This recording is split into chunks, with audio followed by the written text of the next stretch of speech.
Document మీకేం సంబంధం, వాళ్ళకేం సంబంధం? మిమ్మల్ని ఇంకా ఇంకేం అడిగాడు?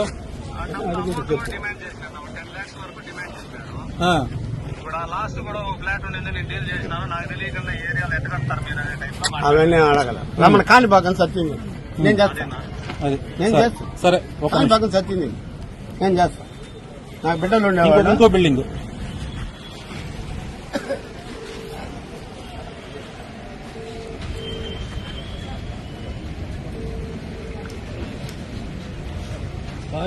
బుద్ధి బాగుంది. నీ దగ్గర నీ అపార్ట్మెంట్ ఎంత తీసుకున్నాడు డిప్యూటీ మీరు? దేంట్లో నుంచి ఇచ్చాం మనం? Phone pay. ఒక దాని నుంచి ఫోన్ పే అతనికే కదా? ఓకేనా, పెట్టే మళ్ళా మాట. కదా నా అకౌంట్ లో ఇచ్చాడండి. నీ అకౌంట్ కి ఎవరు పంపిస్తారు? నీ తీసుకో చూడు. అర్థమైందా? నువ్వు పోయి మున్సిపాలిటీ వాళ్ళని ఇబ్బంది పెట్టేది. వాళ్ళు ఏదైనా ఉంటే డిపిఎస్ కట్టుకుంటారు. నువ్వేదన్నా చూడు, వాళ్ళు ఎవరు అడిగినా మున్సిపాలిటీ వాళ్ళు నీ పేరు చెప్తున్నారు. చెప్తాడా? నీకు పరువు ఆడిపోతుంది పూర్తిగా. చేయించి మాట్లాడియా